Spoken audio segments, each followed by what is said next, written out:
The road from then on was fenced on either side with a wall, and the wall was named Salvation. Along this road did burdened Christian run. Or should we say he did his best to run, so far as he could, with that load upon his back. At the foot of the hill, he passed an open tomb. Then, up again, upon a little knoll, he found himself beneath a wayside cross. And as its shadow fell across him, so suddenly the burden, slipping from off his shoulders, fell from off his back. It tumbled down the hill. It tumbled into the mouth of the tomb. It was never seen again. Christian kept feeling behind his back. He couldn't believe it. It was very surprising to him. And as he stood there in amazement, behold, 3 shining ones appeared. The first one said, "Your soul is now swept clean of sin." The second stripped him of his mud-stained rags and gave him bright new clothes. The third one handed him a parchment. "Guard it carefully," he said, "and surrender it only when you have reached the gate of the celestial city." Great dangers lay ahead of him, but for the moment he was light as air. So Christian gave 3 leaps for joy and went on singing.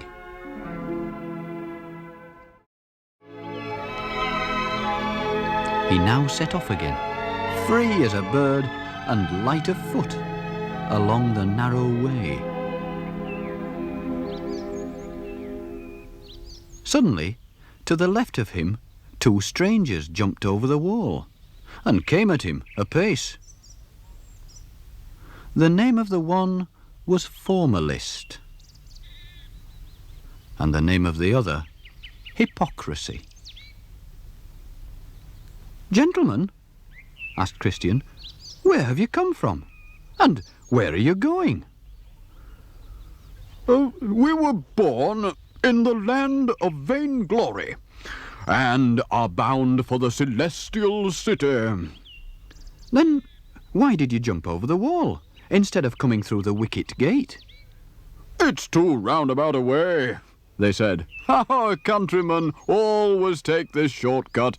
They've been doing it for hundreds of years, so it can't be wrong." Christian was dismayed. "But it's breaking the rules of the journey." "What's it matter how we did it?" they said. "If we're in, we're in." And they went on their way, laughing.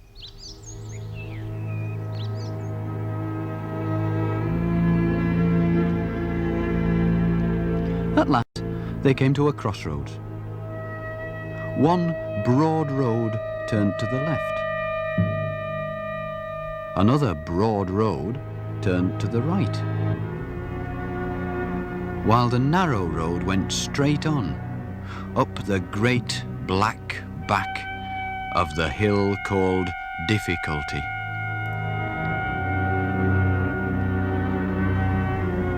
Which one would they choose? Formalist chose to go to the left, which led him into a dark wood. Did he but know it, the road was called Danger, and he lost his way forever.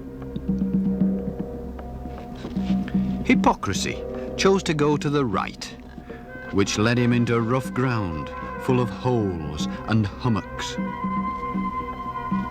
Did he but know it, the road was called Destruction. Here he stumbled and fell and rose no more. Christian paused and drank at a spring to refresh himself. Then he started briskly, straight on, up the hill. But soon he was wondering, had he chosen wisely? For he went from running to walking, from walking to clambering, and now he was on his hands and knees because of the steepness of the place.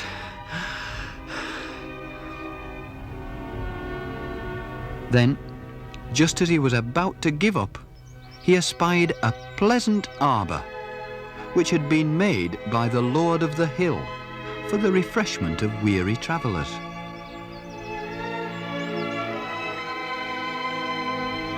Here, in the deep grass, Christian gratefully lay down.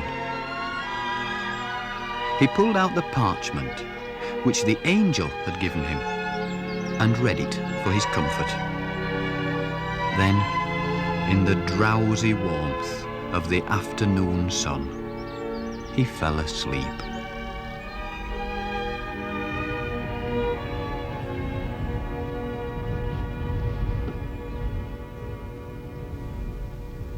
When he awoke, it was late evening, so he quickly rose up and hastened on his way. Then, coming towards him, he heard the sound of running feet. And out of the twilight, two men appeared. The name of the one was Timorous, and of the other, Mistrust. "Sirs, what's the matter?" asked Christian. Timorous answered, "The further we go, the more danger we meet." "Yes," said Mistrust, "for just ahead there lie two lions. Whether awake or asleep, we know not. But if we come within reach of them, they could easily pull us to pieces." So saying, Timorous and Mistrust ran on down the hill, leaving Christian much perplexed. For he now said to himself, "If I go forward, I shall perish.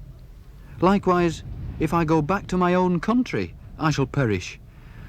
What am I to do?" Then he remembered his parchment and felt for it under his coat. It had always been a help and comfort to him, but though he felt everywhere, he couldn't find it. He must have dropped it. And it should have been his passport, without which he couldn't enter the celestial city. As so often happens in dreams, that which he dreaded most had come to pass. He had no choice. He must go back. So, sighing deeply, chiding himself for being such a fool, he retraced his steps, looking on this side and on that.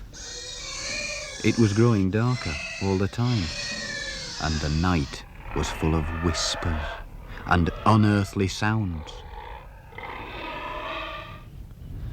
Dark though it was when he reached the arbour, God directed his eye to the place where the parchment lay.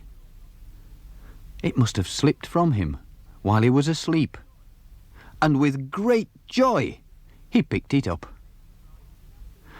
But then he cried, "Oh dear, I have trod the same road 3 times, which I should have trod but once. How far might I have been by now upon my way?" He truly feared that he would be benighted.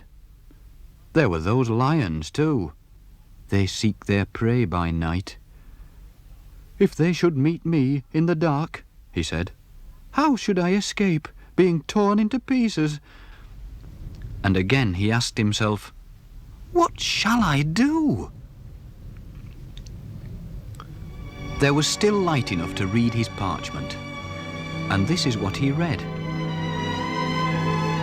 Desire now a better country, that is, the heavenly one. And with these words to strengthen him, Christian resumed his climb.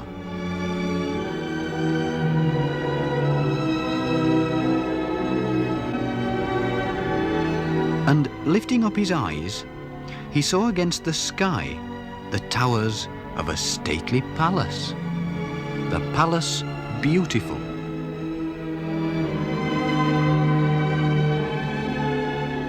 Here, perhaps, he thought, they'll give me a lodging for the night.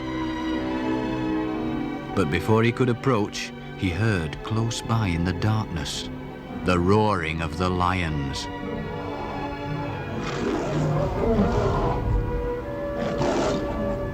The only way forward was along a narrow passage, which was about a furlong from the porter's lodge. This, he knew, was the place from which Mistrust and Timorous had fled. And Christian was never so near to running back after them. But the porter at the lodge, whose name was Watchful, perceiving now that Christian made a halt, cried out, "Fear not the lions, they're on long chains."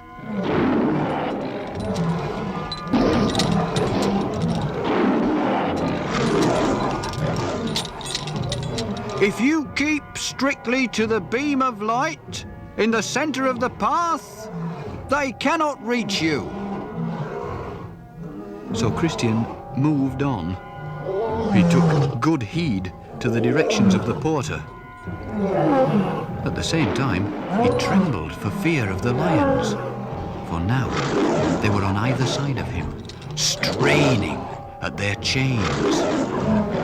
And how they roared and snapped at him, and how they tried to catch him by the foot.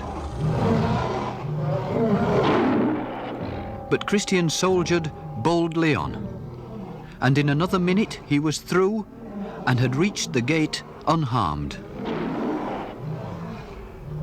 Then, somewhat breathlessly, he asked the porter, "Sir, may I lodge here for the night?" "That depends on the nature of your business," he said, looking at him suspiciously. "For how does it happen that you come so late? The sun is set."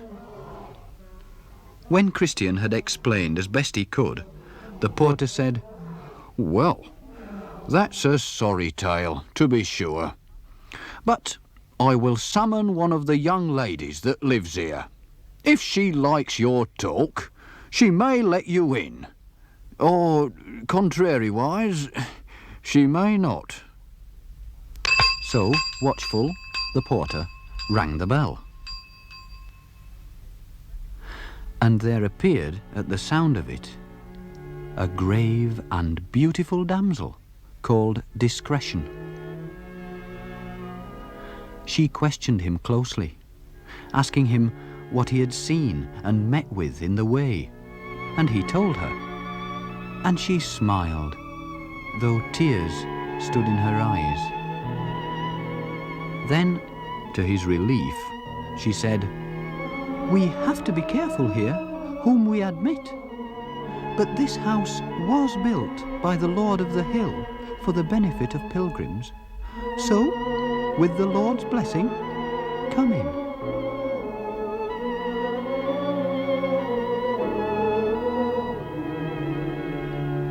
And Christian they laid in a large upper chamber, whose window opened towards the sun rising. And the name of the chamber was Peace. So, for a little while, Christian was safe, and much he needed to renew his strength, for on the morrow, though he knew it not, he had to fight with Apollyon.